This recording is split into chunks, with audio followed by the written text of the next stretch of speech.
गुरुजी जय श्रीमन नारायण। जय श्रीमन नारायण। गुरुजी मैं आपका बहुत बड़ा भक्त मतलब कि फैन हूँ, और मेरा प्रश्न ये है कि मैं ब्राह्मण परिवार से हूँ, तो यहाँ के लोग बाग जो है कुछ ब्राह्मण जो पंडित है वे बोलते हैं कि ब्राह्मण को हरिजन के घर पर भोजन नहीं करना चाहिए, यानी कि समझ जाओ आप। दोस्तों, पंडित जो है चमार के घर भोजन क्यों नहीं करता, इस लड़के का यही सवाल है, क्योंकि इसके बहुत सारे दोस्त हरिजन में हैं जो इसे इनविटेशन कार्ड देते हैं।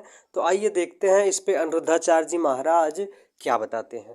क्या ब्राह्मण हरिजन के घर भोजन करेगा या नहीं? चलिए शुरू करते हैं वीडियो। आप लोग लाइक कर दीजिए। ठीक है, तो क्या ये सच है? देखो ऐसा है, भोजन वहाँ करना चाहिए जहाँ पवित्रता हो। यदि किसी हरिजन के घर में भी यदि पवित्रता है तो आप वहाँ कर सकते हैं। निमंत्रण वाला सर, निमंत्रण वाला नहीं, देखिए ऐसा है, खान पान ना शुद्ध होना चाहिए। हम जात की बात नहीं कर रहे हैं। ब्राह्मण के घर भी मत खाओ। यदि आपको पता चल जाए कि ये मांसाहारी ब्राह्मण है तो ब्राह्मण के घर भी मत खाओ। और यदि ये पता चल जाए कि कोई शूद्र भाई बड़ा सात्विक भगवान का भक्त है तो वहाँ भी आप भोजन कर सकते हैं, कोई दोष नहीं है।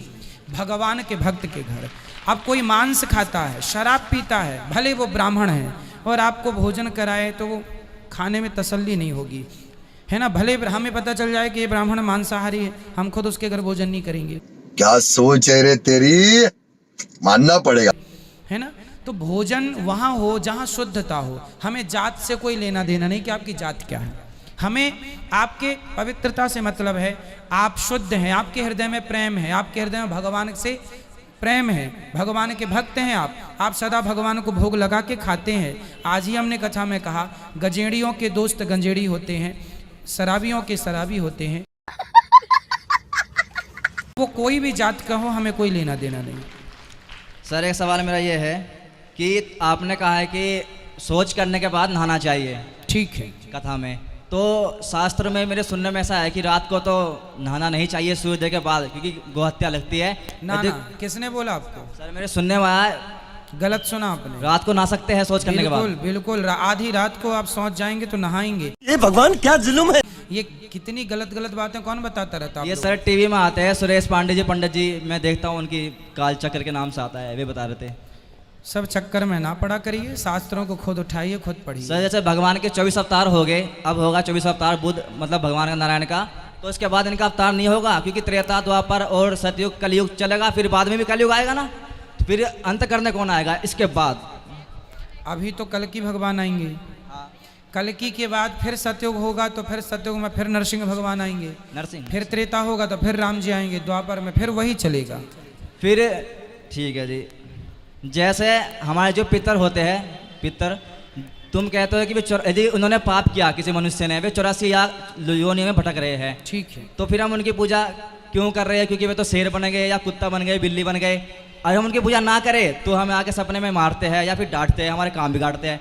वे तो शेर बन गए, फिर कौन कर रहा है ये? सभी थोड़ी बन गए, नहीं, जो भी बन गए, हमें क्या पता वे क्या बने क्या नहीं। ऐसा है, जैसे आपके पिताजी पुण्य करके मरे जी, तो वो तो मुक्त हो गए, पर आपके दादाजी के पिताजी कोई पाप कर लिया होगा उन्होंने, तो उनकी मुक्ति नहीं हुई, वो पड़े हुए हैं।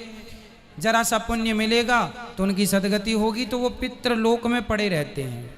कोई हमारे पूर्वज जो होते हैं ना, जरूरी नहीं है कि हमारे पिता, हमारे पिता के पिता के पिता के पिता जो सैकड़ों मर चुके हैं, अच्छा हमको सिखा रिया है, वो सब पितृलोक में हैं। भाई हम पुण्य करके मरेंगे तो हमारा उद्धार हो जाएगा, पर जरूरी थोड़ी है कि सभी पुण्य करके मरें।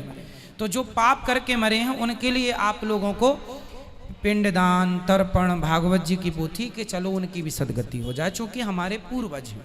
आप कहते हो कि भागवत से कि मनुष्य को मतलब कि जो मर जाता है सब मोक्ष मिल जाता है, ठीक है। यदि कोई मरने के बाद शेर बन गया सपोज डेट, हाँ, तो और मैंने उसके नाम की भागवत करवा दी संकल्प से, ठीक है, तो उसे मोक्ष कैसे मिलेगा? माने की संकल्प में तो आपका गोत्र होगा ना जी, तो आपके गोत्र में जितने आए हैं, हाँ, आपके पिता के पिता के पिता के पिता, सबका तो वही गोत्र जी कहलाया। जी जी जी, तो उस गोत्र से सबको प्राप्त होता है।